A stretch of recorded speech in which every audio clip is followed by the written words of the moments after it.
Hi, everyone. Welcome to Everything Life and Real Estate. I'm Linda McKissack. And I'm Dana Gentry. Hey, Dana, how are you today? I'm doing good. I see you're still in California. I am. I did turn my screen around because I got terrible glare if I let everybody else look at It the looks, ocean. I was going to tell you, it looks better like that when we It don't does. look at the ocean. Because the whole house is pretty much windows. It's really Yeah. hard to find a place to do this. But so now I get to look at the ocean while I talk to everybody. So it's actually better Yeah. this way. Better for you. Better for me. So, okay. So kind of you had asked me about this topic a couple of days ago. So kind of kick us off and Yeah. give us the kind of the background of why you feel like this topic's important right now and give us some definition around it. Okay. Yes. So today we're going to talk a little bit about pressure. And I keep having a lot of conversations with people who just feel like they have a lot of pressure right now. And then ironically, I listened to a podcast episode that was actually a church sermon from Dr. Daniel Floyd, who you and I both met from Exchange. He attends Exchange with us. He is a pastor of a church in Virginia. And his sermon was Pressure to Purpose. And I listened to that. And then I actually took it back to one of our agent leadership councils in one of my market centers. And we just had a little mastermind around that. And it was like everybody in the room was like, yes, I feel so much pressure, whether it's pressure because the market's going down, pressure, financial pressure, pressure because I want to be the best parent, or I want my kids to turn out great. And I'm in a weird stage with my kids right now, pressure to build, a business, whatever it is. And we kind of all went around and we just had open conversation and we talked about it. And the one thing that I really loved in the podcast, I'm trying to find it. Here we go. When he talks about is he says pressure will either refine you or it will confine you. And so, which is so good. And he said that sometimes like there's two different types of pressure. There's pressure that we all go through that at some point, and he gave examples, pressure to perform, pressure to act like we've got it all together, pressure because we're financially strapped, pressure to be the perfect parent, raise a perfect kid, whatever it is. He said, life just happens. Sometimes it's other people's decisions that lead a lot of pressure on us, or sometimes it's the choices that we make. But either way, whichever one it is, you still can go through times in your life where you feel like you have a lot of pressure. And I think with the market kind of changing and us going into a different market compared to what we've been to the last 3 years, I think a lot of people in the real estate industry are kind of feeling that pressure too. But he said when pressure actually confines you instead of refines you, it can shrink you back and it can make you not think big anymore. It can make you like have limited thinking. It can make you settle for something instead of pushing through to find what might be better. You just settle. He said it can shrink your dreams, your faith, your possibilities, all of those things. And so I don't know. I've been thinking about that a lot. And I just thought it might be good for us to talk about and to get some wisdom from you, Linda, on like, how have you pushed through? Because I know you've had a lot of pressure in your life at different points too. Yeah, it's so, this is so interesting because I think pressure is, number one, I think it's from within most of the time. You know what I mean? If it's from the outside,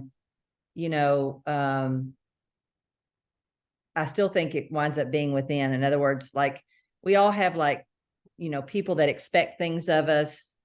And depending on how we respond to that, whether we put pressure on ourselves or not. And I always think of things like when I get pressure from something, I think, okay, what is this a clue? What do I need to get ahead of that I'm actually having to be reactive to right now? Right. That's so, good. I think with like, it's like family and things like that. I hate getting to that place where you feel that pressure.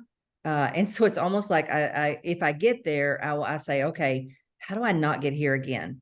And I think so much of any of those things happens because we've not prepared for something either, or we've not decided what something was going to look like. Right. I think with the market right now,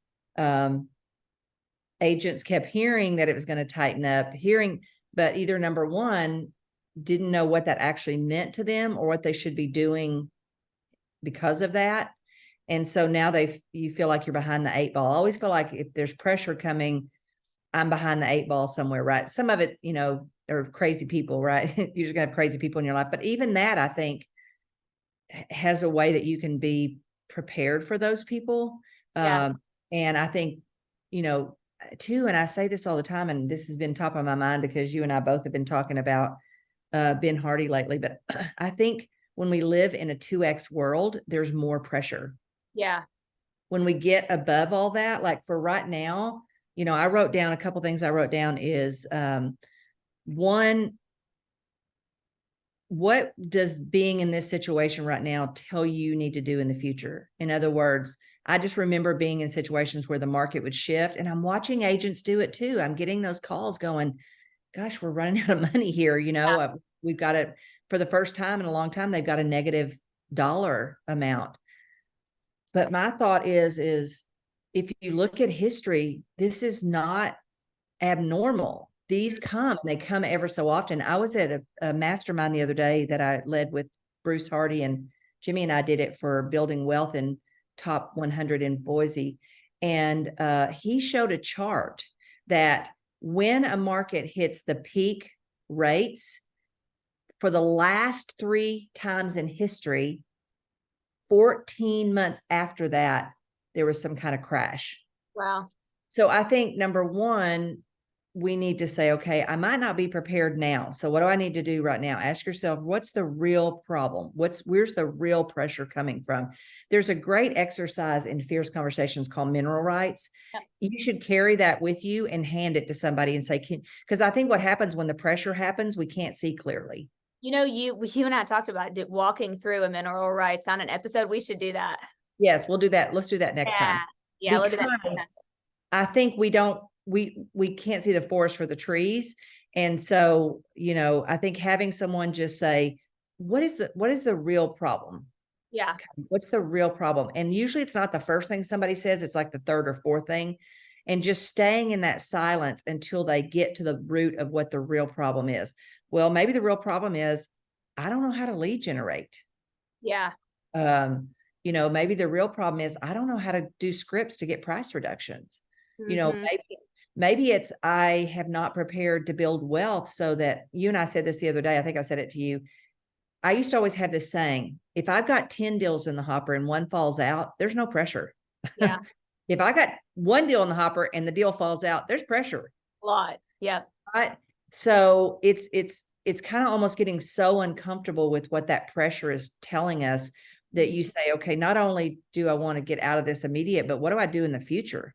Because this is going to happen again, whatever it is, you know, until you solve it. You know, if it's your kids, it's so funny. I was talking to somebody the other day and she said, I think what you need is a chief people officer. And I said, you're so right. She said, what do you think you need? I said, I need to wake up, and my schedule has me talking to top agents a certain amount of time each week, talking to my key top people a certain amount of time each week. You know, a system around the things that in my mind I know are important. You know, having lunch with my staff ever so often. Yeah. I don't ever do that. And do I want to do it? Yes. But because it's not a system, it doesn't happen, right? On the calendar. So I think you either solve your problems with a system or a person, right? If it's a system, are you the person to put the system in place? If not, who's the person that could put the system in place? But I think when we get that pressure, it is kind of us kind of getting behind the 8 ball on certain things. And maybe ignoring things that, you know, I think it's Oprah that says, you know, God kind of texts you on the shoulder first, and then he slaps you up against the head. It's kind of that slap up against the head that eventually comes. Yeah. So I just think there's key areas of your life that you could say, I'm going to control what this looks like. You and I just talked about Ben Hardy's book, Be Your Future Self Now. And right. Yeah, I love it. It's because he really you get to decide what does this look like? And then the things that have to do with pressure from expectations of people, you either have to say, they're telling me something that I know deep down, or they're actually out of line. Yeah. And which one is it? Yeah. Yeah, that's a good point. How do you think you would decipher that?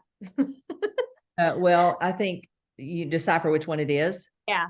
I say ask yourself honest questions, or have someone or therapist. God, I have to tell you, Yeah. the thing that I think I've said this on here before. I just recently reached out to my therapist and I said, talk to me. And you know what? The whole conversation was about what I needed to change and do differently. Yeah. And I think that I didn't like it, but it helped, right? So I Yeah. think if you're a person in your life that you could say, help me see what I'm not seeing, ask me questions, let's go deep, would help, kind of shuffle it out.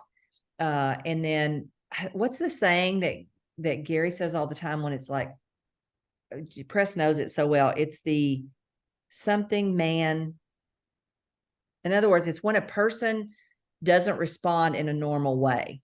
Uh, oh gosh, I can't I remember don't the know name. what that, I don't know what that is. I Well, can't. okay, so we've all had somebody in our life that blew up at us, Yeah. or you say something to them and their answer to you is not even logical. Right. So it's kind Yeah. of like logical man syndrome or something. Yeah. Uh, but it's the opposite, and you're caught off guard by it that you immediately think, okay, I've done something wrong. I screwed up. Yep. You know what I mean? And when you have time to really reflect it, you think that doesn't even feel right. So I think the clearer we get on what's important to us, who's important to us, how are we taking care of our financing, no matter what the market happens, whether it's, I have a plan for this market, seller's market, I have a plan for a buyer's market. And I think getting around other people who Yeah. don't feel like they have the pressure right now, Yeah. because we all web and, flow through the pressures, but there's a group out there right now that they're not feeling that pressure. Mm-hmm. And by the way, you might not be feeling the pressure 3 months from now, and they are. So I think getting around other people who are, doing the activities that need to be done in this market, because I think the pressure from this market is, I want it to, looking back and wanting the past to be your present, instead of saying, I've got a big future, and no matter what's happened in the past, no matter what's happening what now, I'm going to that big future. Yeah. And I think, setting big enough goals that they pull you through any pressure. Yeah. You can't Totally. even focus on the pressure because you got big things you got to do. I think when that means staying in 10x living, not 2x living. Yeah. I remember those pressures. I have to tell you, I very rarely get those anymore. Yeah. Uh, and if I do, I immediately say, okay, Linda, what is this trying to teach me? Where have I let the ball down? And Mm-hmm. I think you kind of instinctively know it before it happens. I kind of instinctively know what relationships I need to be working on, Yeah. those kind of things. Yeah. Well, and I think the reason, I mean, not to speak for you, but probably that you have it less now, or you have those times less now, is because you are living a 10x life. And also you really have, I know you well enough to know that over the last 5 years, you've shifted so much into really just wanting to do and live in your unique ability. And Yes. when you're in that, I think there's a huge difference of not feeling as much of the pressure, because you're spending majority of the time doing the things that you're passionate about and that give you energy. Yeah. And I think when you're on your purpose, the pressure doesn't bother you as much. Yeah. Totally. I think when you're off your purpose, then maybe all of a sudden that pressure is something you don't really want, but just trying to figure out where is the place that I'm, and being in a place where, hey, if the market went to hell in a handbasket for a few years, I got enough wealth built up. It's going to happen. Yeah. And this is honestly, when this stuff happens, I kind of get a little bit excited because people are more interested in hearing about wealth building than ever. When the market's good and they're making a lot of commissions, nobody wants to talk to me about wealth building. That's so true. I remember the time I had a horrible day in real estate. I got slapped with a lawsuit from a mortgage company partnership that we had thought the document said we could just get out, and he was filing bankruptcy, ruining our reputation. We wanted out of business with him. He saw it differently. Of course, it doesn't matter how the attorneys are going to find what they need to find. I got slapped with a lawsuit while Jimmy was fishing on a fishing trip with no phone coverage. Had an agent walk into the office and have a throwdown fit because her buyer didn't get the house. And she, just lost it. It was a terrible day. And I always say, that's the day you go, okay, remind me why I do this again. Yeah. And you get a resume out, and the resume, thank God, said, okay, Linda, you suck at everything. You better stay at this, don't even think about going out there with this little measly resume. But also sitting down and writing, what's the pros and cons of this business? Remember, this is one of the greatest industries in the world. I don't care if it's up or down or sideways. It's still the greatest opportunity in the world. And we get so used to it that we don't sit down and list out, what do I love about this business? Yeah. And then the things that I don't love, how do I either get them off my plate, get them onto someone else, or, not have to do them, something. Yeah. Yeah, definitely. One of the things that he said, and this is more of like a faith thing, but you will really like this, that totally just hit me like a brick square in between the eyes. He said that for people of faith, the enemy doesn't have to steal your confidence. He just has to put enough pressure on you. He doesn't have to rob your joy. He just has to put enough pressure on you. We give it all up ourselves just because of pressure. And I was like, God, that's so true. It's so true. That is so true. One of the things I made a list also was, I think sometimes take the focus off yourself. Go call your local Salvation Army and say, hey, can I volunteer for a day? Because it's all perspective of how bad something really is. Yeah. And if I go see someone else who doesn't have the same opportunities I do, who doesn't have, maybe the advantages that I've had, whatever they are, maybe I'll appreciate what I do have, and then I think I've told this on the podcast before. Honestly, I used to get in my car when I would just be stuck and couldn't figure out what to do. I'd get in my car and drive around and look at how many rooftops there were. And I'd say, surely to God, with all rooftops, I can find enough people that does business with me that I can make a living. Yeah. And I'd go back in the office and I'd have a whole new view of it. So I think just trying to get out of whatever slump you're in by whatever way, either serving somebody else for a day, going to the beach and just writing the pros and cons of why this is the greatest industry in the world in the first place, drive around, look at rooftops, whatever works. But I think when we're stuck, we can't see the forest for the trees. So, and I think the mineral rights would be a great activity for you to get somebody to just walk me through it and say, what's the real issue here? And the other thing I wrote down is, don't ever make a major decision in a down slump time. Yeah, that's a good one. Don't ever make a major decision in a down slump time, because it could change tomorrow. It's kind of like the weather. It could change tomorrow. Yeah. And probably will change tomorrow. And you won't even remember why you felt like crap the day before.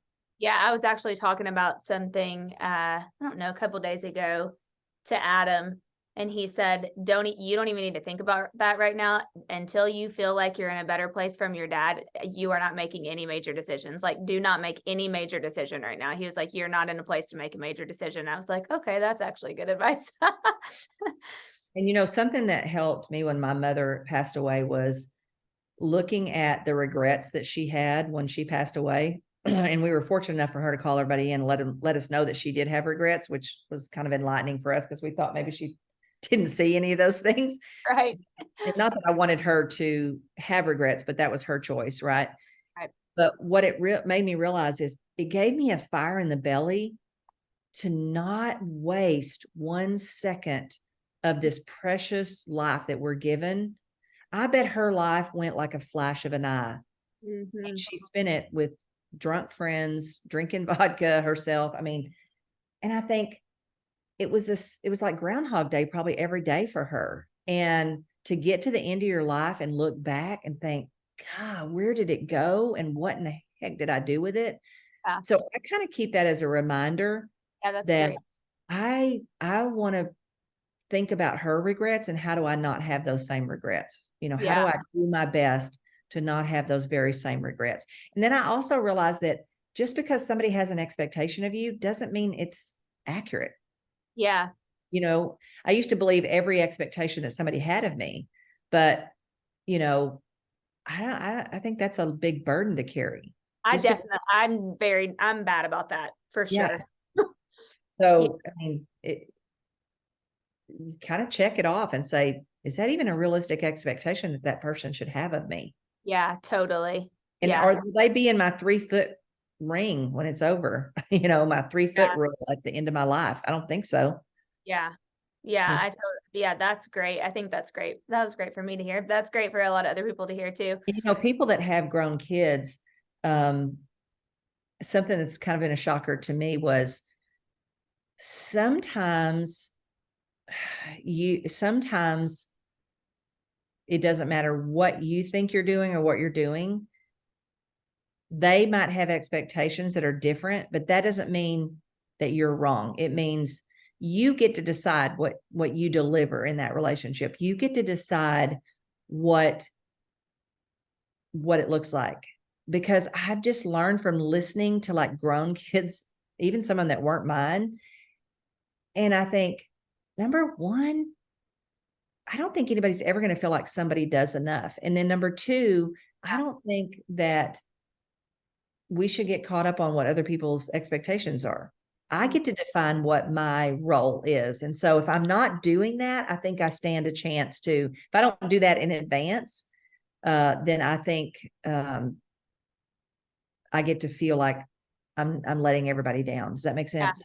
Yes, totally. Yeah. Yeah. I think that's great. I spoke to some top agents in the Utah region yesterday, and one of the 3 topics that they asked to talk about was happiness. Like, how do people protect their happiness during this?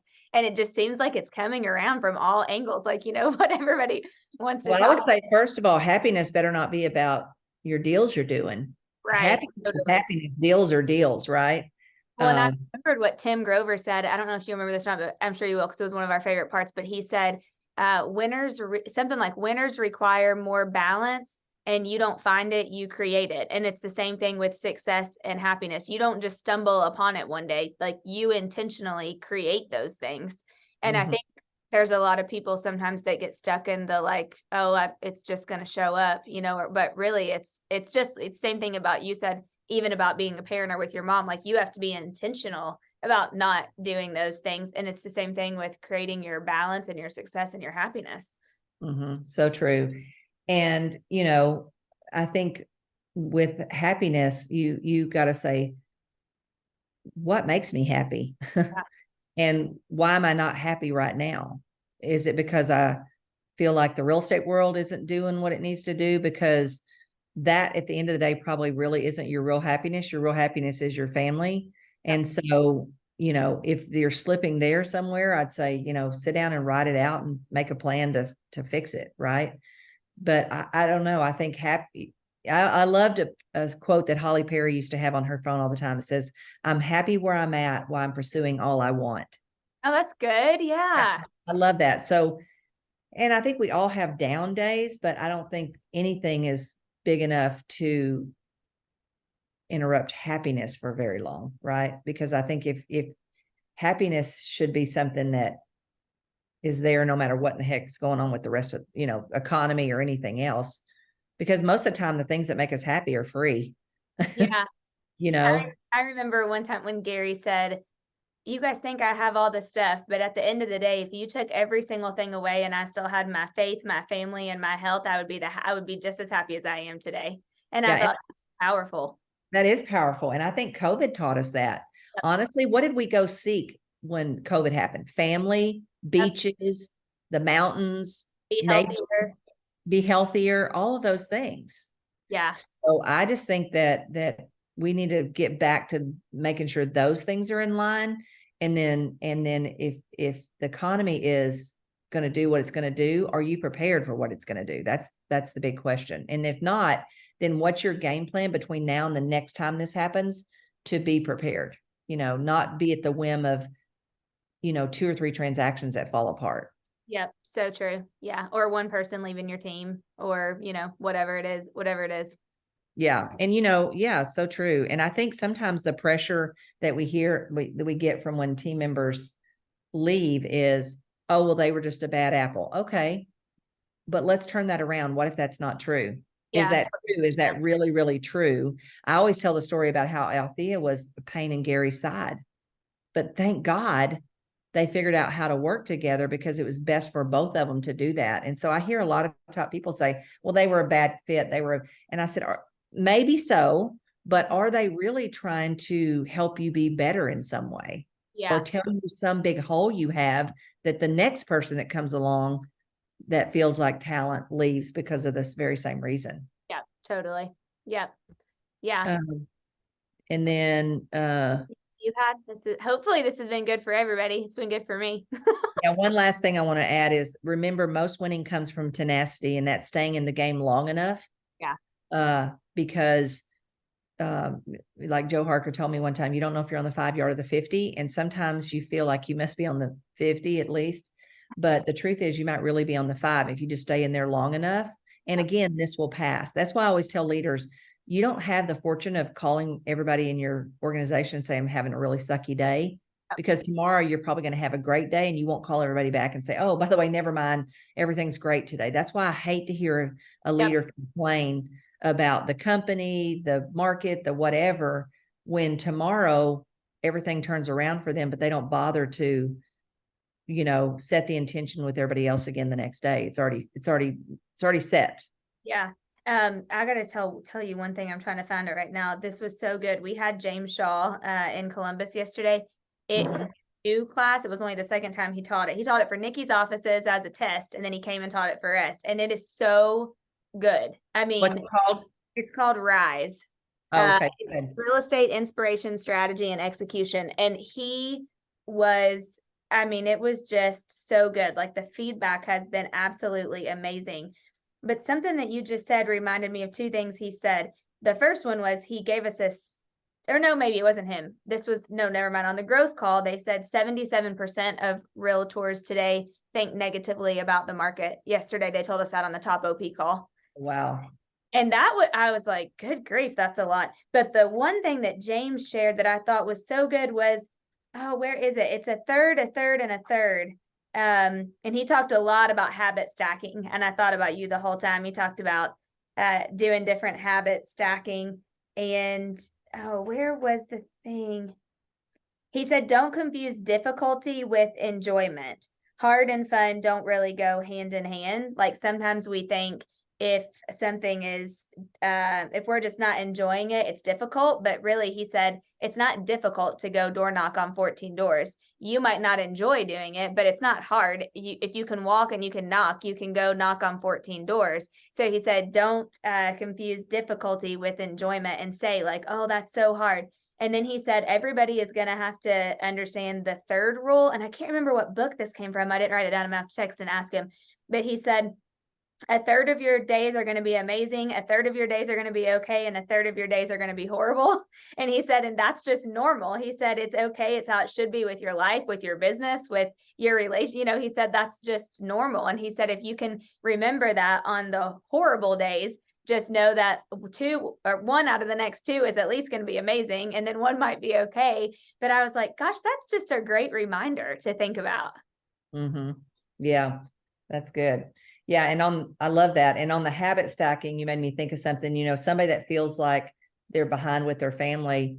I remember the story where Gary, if you went in to meet Gary and it was lunch day with John, you went to the lunchroom and had lunch. So I think sometimes compartmentalize our lives when we actually should put them together. Yep. I remember like taking Press and Nick and Bailey and my oldest son to Quantum Leap, the adult Quantum Leap. Yep. So I think sometimes we think, we have to compartmentalize family, but the truth is, why don't you just take them along with you on some things? It's a great opportunity to teach. You get to spend a little more time with them, give them a task that makes them feel important. There's lots of different ways you can do that, because I think a lot of times in the real estate business, the number one place that people feel like they're lacking is with their family, especially when they're really working to build their business.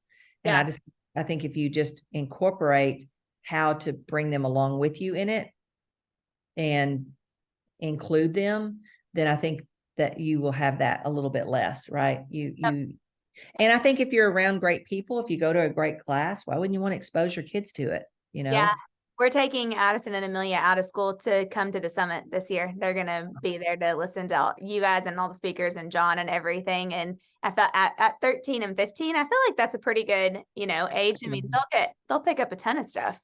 Perfect. That's a perfect age. I think Press was like maybe 14 when he went to Quantum Leap with Mo Anderson.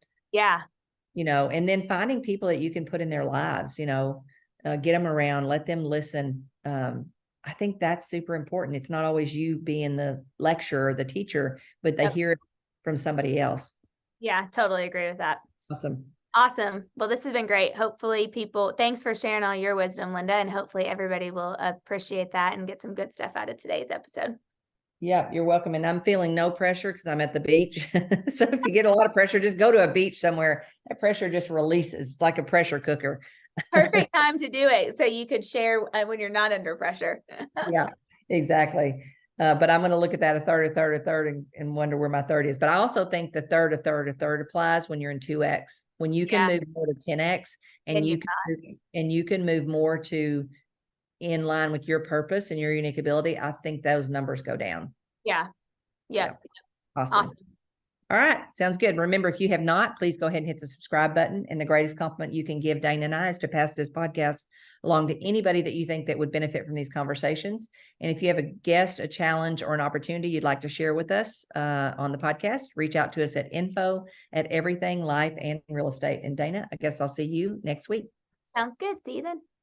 Be sure to subscribe for more business strategies and tactics to inspire you to live an abundant real estate life. Don't forget to rate and review so we can bring you the best content. Find this and other valuable information at everythinglifeandrealestate.com.